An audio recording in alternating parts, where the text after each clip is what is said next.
Hi VC, Dave back with you. Back again with Frdddy Bigstars Gimmie 10 series. Took a little bit of a break from it.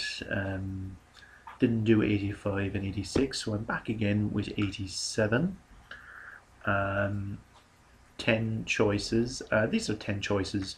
Well, they're from my collection. I mean, they may not necessarily be the best albums released in 87. I mean, there's a lot of albums which I don't have in my collection, which may have made a top 10, but these are all from my personal collection. So 10 choices, starting off with a CD, because I do not have this on vinyl.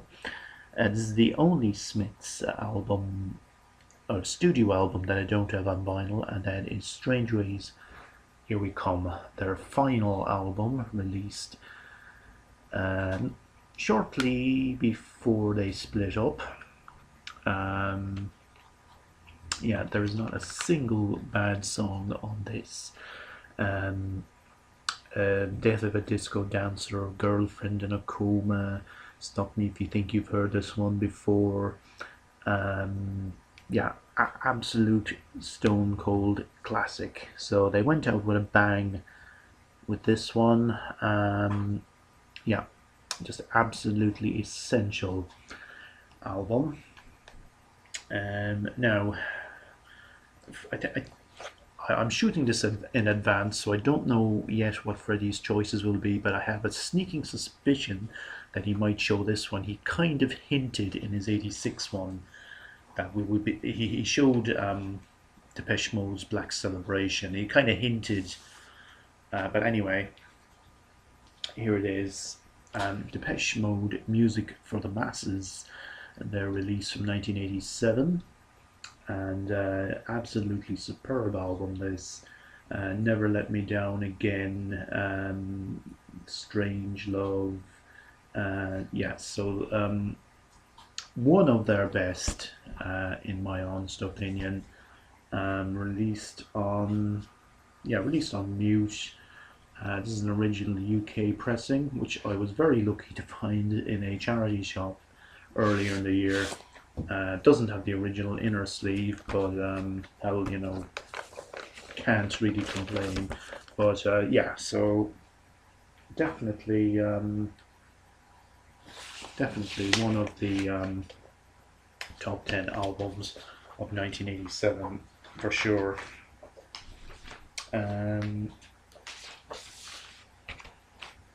Okay, now next up is an album, a performer who rose to fame as one half of Soft Cell, and this is a solo album by Marc Almond. This is Marc Almond with The Willing Sinners, and this is Mother Fist, and I have to turn around, Mother Fist and her 5 daughters. So yeah, so this show you the inner, and yeah, this is a solo album which kind of showcases Marc Almond's skill in the kind of torch song, kind of Jacques Brel influenced songwriting. I'd say it's a singer-songwriter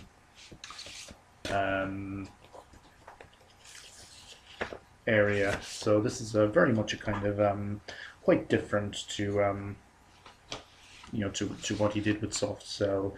But yeah, as I said, this is kind of I suppose it's a bit of a Brecht kind of an influence as well, Bertolt Brecht, as kind of indicated by the title, which is influenced by Brecht's play Mother Courage and Her Children, I think. But yeah, so it's a kind of a Brecht, kind of a Berlin cabaret kind of stroke, maybe Jacques Brel, German, French, continental kind of a feel, that kind of sleazy kind of bar, kind of maybe between the wars kind of a feel to it, or maybe Weimar Germany. that kind of thing. So Marc Almond with Mother Fist and her 5 daughters. Next up, okay, this is 10,000 Maniacs, In My Tribe, band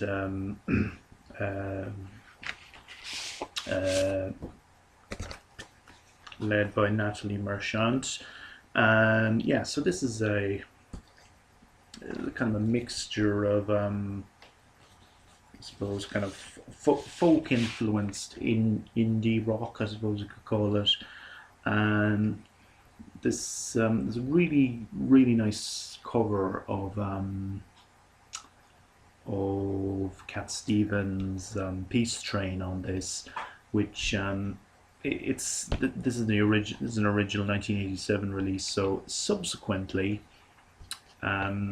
when Cat Stevens, who nowadays calls himself Yusuf Islam, during the Salman Rushdie controversy, he supported the fatwa on Salman Rushdie. So subsequently the bands themselves requested that the song be taken off any subsequent reissues, which means I'm not sure if it's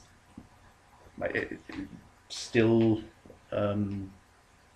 off any recent reissues, but certainly kind of from about 1989 onwards, it's not to be found. I'm not 100% sure on that, but anyway, great album. So Hey Jack Kerouac, Campfire Song, great songs on this. 10,000 Maniacs, In My Tribe. And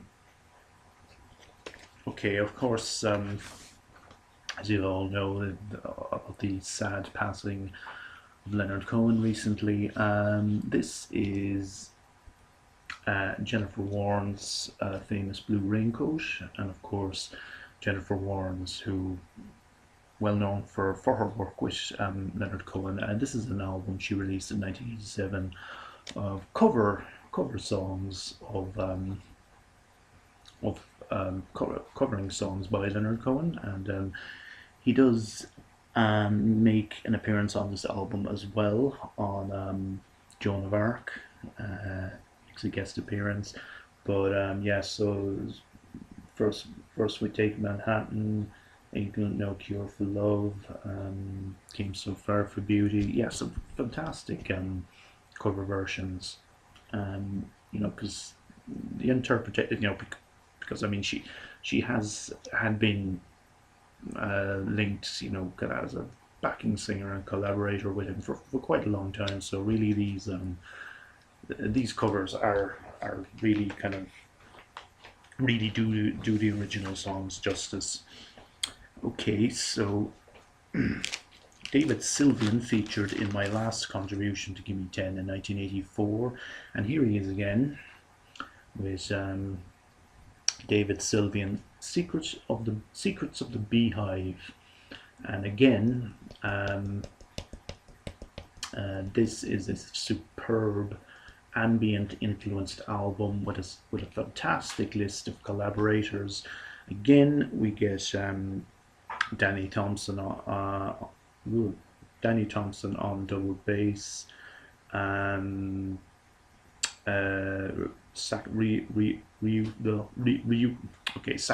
I won't pronounce his first name. Sakamoto, you know who he is.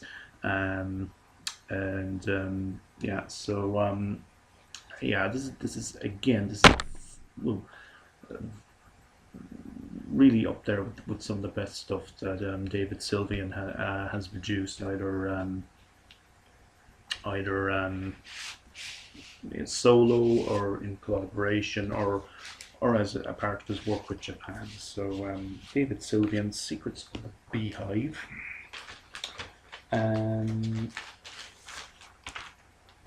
Okay, staying in a kind of ambient. Well, I don't know. This is the second album by William Orbit. William Orbit, he would probably become more prominent as he went into the 90s. But this is his second album, released in 1987, Strange Cargo.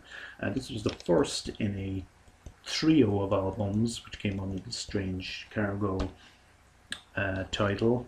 This was released on IRS Records. So this was recorded between 84 and 87. It does have a very 80s feel to it. There's heavy use of the Fairlight synthesizer. It's not. I wouldn't quite say this is one of the best albums of '87, but I am including it in my top 10 because I do like this album. But I think he would do better stuff than this. But it's quite a I like this album. It's kind of does sound a little dated. It does have a very it's kind of rooted in the time it was recorded, but it is a quite a mood album, I think. Strange Cargo by William Orbit.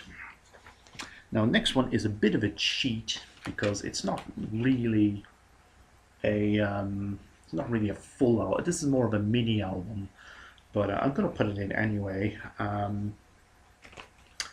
This is by sleeve isn't in great condition, so this is by Coil, who I featured. But I don't think I've featured him in the Gimmie 10 so far.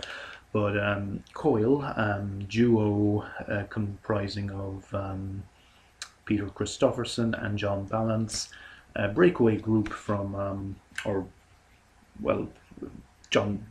Peter Christopherson wasn't Throbbing Gristle, but this is a mini album which they recorded in 1987, and this was supposed to be the soundtrack to the movie Hellraiser. So the unreleased themes for Hellraiser, and it subsequently wasn't used. This music wasn't used in the movie, but they released it anyway as the unreleased themes for Hellraiser by Coil. So this is very, very creepy, dark ambient, kind of modern classical, very, very atmospheric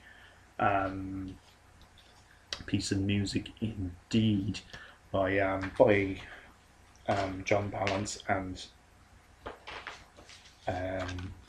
Peter Christopherson. So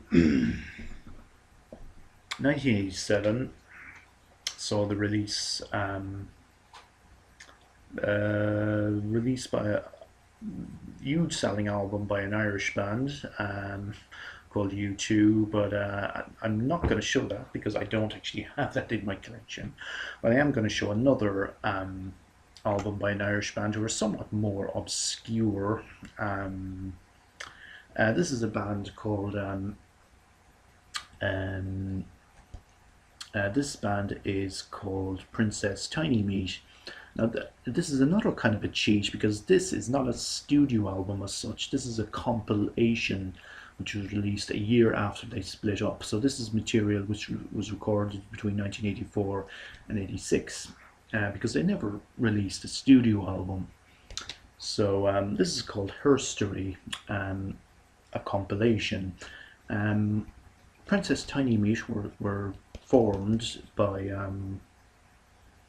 Daniel Figgis, who was a drummer with the Virgin Prunes, and this is very much kind of in similar, going down kind of similar territory to the Virgin Prunes.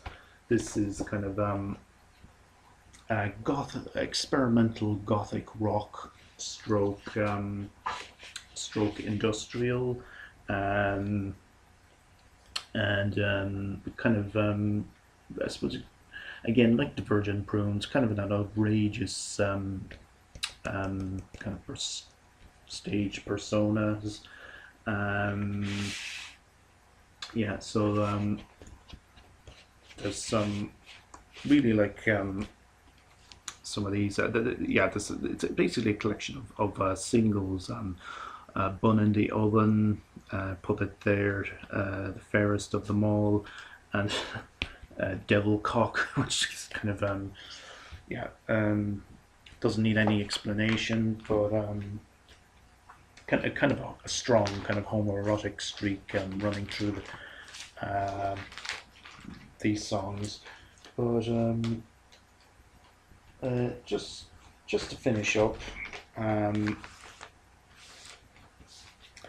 album which was given to me as VCLT by Kevin Dr. Strangely Strange. This is an album called African Fascination, and this is Saka Mizuki and his Coil band. It was produced by two. It was all composed and music composed and arranged by two German guys, but it's kind of African music with kind of an 80s kind of 80s electronic pop kind of feel to it, and it's extremely hard album to find in the wild. So I was really grateful to Kevin for this VCLT, but it's an absolutely superb album. If you ever see it, well, if you do happen to see it, it's definitely worth grabbing. And some superb instrumental kind of I suppose you could call it kind of Afro pop, but African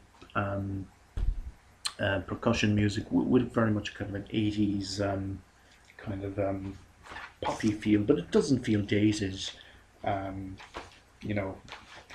So anyway, that's my top 10 for 1987. Hope you enjoyed it, and everybody have a great weekend.